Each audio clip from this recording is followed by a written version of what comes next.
absolutely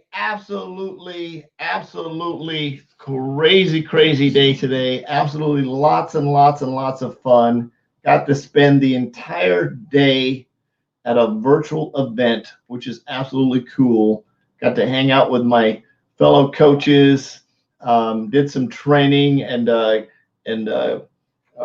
basically talked about the one thing that you could do to make a big difference, and came up with quite a few things and talking about rented space. So if you're like me, you're a little bit competitive. You always want to move forward. You always want to take the next step. You always want to push yourself a little bit. So one thing that I never thought about, and I guess I shouldn't say I never thought about.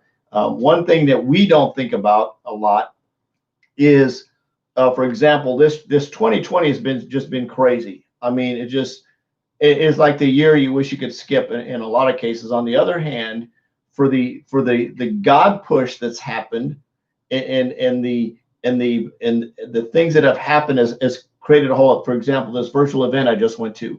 No one would have ever thought about doing something this big and this phenomenal with all these different. I mean, it's pretty cool, and the way they have it set up, where you can actually be in this room, you can be in that room, you can have a guest speaker, you can move over to this room. It's just, the technology is absolutely off the chain. Just to see, I've probably cried like 3 times today. The impact that has been made has been absolutely awesome. But one thing that stuck out to me today was rented space. And I heard that and I was like, wow, what does that mean? And in terms of rented space, we're talking about having a job, right? Coming into this year, all the way up to probably right around the end of February, most of us who had regular 9-to-5 jobs were basically renting that space. And the rent came from the fact that we would show up, we would do our 8 hours a day. And I'm saying 8, some work more, I know I do. But in terms of, you work for that 8 hours and you get paid. Basically, you're renting that space. But here's what happened: is COVID hit, right? We have this rented space, the space that we're renting, that we're basically getting paid to be in that 8-hour space every day. We're renting that space, and a couple of things came along, and COVID hit, and next thing you know, our rent came due, and they booted us out of the apartment. Basically, a lot of people their jobs got laid off, their jobs got taken away, some businesses completely shut down, or got replaced, people got downsized. And then what happened as things started to open back up, at least here in the U.S., I don't know what it is on the other parts of the world. I think Australia is still like in stage 4. Other people got replaced. They put somebody else in that rented space. So the question I have: what is your plan? What option have you decided to put in place? That's why side hustles and side gigs and the gig economy is just taking off like crazy, right? It used to be, if you wanted a side hustle, I don't know, you'd go deliver pizza or be an Uber driver. Now it's just taking off like crazy. So I have this question for you. What have you done? And this doesn't apply to any specific industry, because every industry under the planet was affected one way or another, whether you were a lawyer, a doctor, a waiter, a car salesperson, a furniture salesperson. Industries got affected differently across the world. Maybe you worked in a factory, maybe you worked on an assembly line. Every industry got impacted some way for this, and there was a shift that happened in the industry, and a lot of people were caught with no plan. There was absolutely no backup plan whatsoever. So do you have now, after you've seen what happened over the last 6 or 7 months, have you put a plan in place? Do you have a plan B? Do you have an option, just in case you're rented 8 hours a day, your job ends up getting lost to maybe something else that's going to happen? Hopefully we can make it through 2020 and go into 2021 and have a brand new year, and everything will be better. And it's nice to think about that a majority of people in the U.S. have no backup plan. They have no money. They're sitting around hoping that the government passes a stimulus check plan so they can get some money so they don't get booted out of their apartment. I think there was some stupid number, a ridiculous number. It was like 73 million people or something like that weren't able to pay their rent.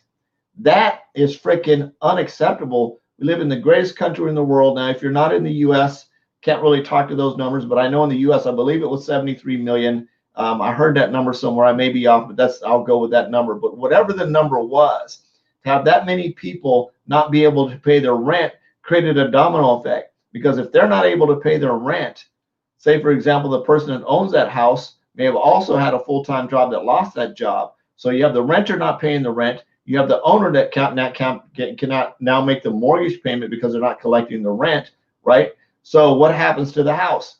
It goes into foreclosure. So the people that are in it get booted. So where do they go? Because they don't have any money to go somewhere else, right? So it creates this huge domino effect. The person that might own the house is now going to lose the house. Hopefully, maybe they can sell it on a short sale to somebody who has some money that can come in and buy it. So there's just all kinds of shifts in industry. Now, if you had the money set in place and you had a big bucket of money and you knew there was going to be a lot of people doing short sales and things like that in the mortgage and the real estate industry, you might be able to go in and buy that house. If you had a big heart, you might be able to buy it at a reduced amount from the person that was going to lose it, right? So that they don't actually lose it, doesn't go to the bank. You can buy it and maybe let the people stay in the house for rent free for a while, depending on what kind of heart you have, but then you could use that as a tax write-off. So said that to say this, going into the tax side, got an absolutely awesome training today by a lady named Courtney Epps. She talked about, she just brought home a record. Everybody was asking, how, in the news, how Donald Trump was only able to pay $750. Well, Courtney Epps explained it today, how that happens. The reason being is because he understands the power of owning a business, because there's personal tax and there's corporate tax. There's business tax and there's individual tax.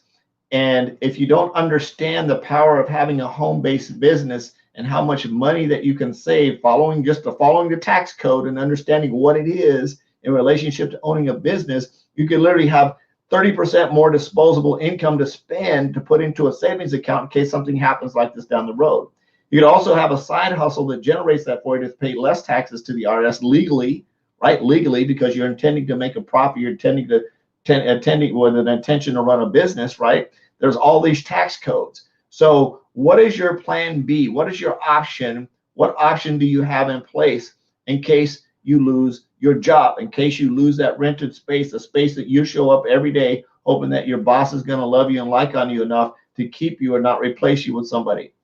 Or maybe bring in somebody that's newer, that just came out of college, that doesn't require as much pay, so that they can save some money. What is your plan B? What option do you have in place? What are you going to do differently, right? Yep, tax code is, it's all about knowing it. And people are getting upset with, I would love to actually sit down with somebody that's a billionaire that only paid $750 in tax and have them just school me, just like dump it in my brain so I can take advantage of the same tax codes, right?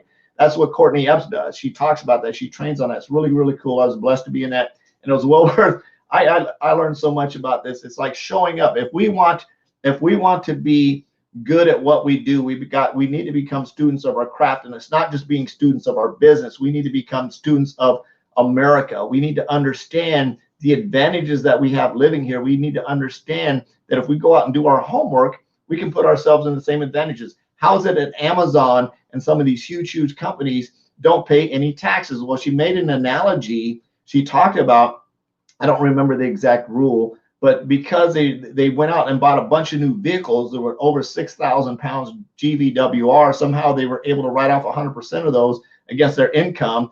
And if they bought enough of them, it offset their actual. It's crazy. I'm like, really? That's why you'll see, like, if you ever, I worked at Mercedes for a while, and I'm going to close with this. In December, they would have some of their largest months because very wealthy people would come in and buy vehicles that were over 6,000 GVWR, because the next year they could write off 100% of the cost of that vehicle against their business income. Wow. That's how you do it. You need to become smart. So it's not about just starting a home-based business, but once you get in that home-based business, it's learning how to take every single advantage while you're out there making an impact, so that you can take care of yourself and put yourself in a position in case something happens like this again. You're not going to end up worrying about a $1,200 stimulus check from the government. If you'd like to get Courtney's information on that tax code, or you're thinking about starting a home-based business, reach out to me. I'll get that to you. I love you. Jesus loves you. There's absolutely nothing to do about it. I'm on a mission to have no more empty refrigerators, make an extreme impact, and be a legacy creator. I hope you are too. We'll see you tomorrow. Bye-bye.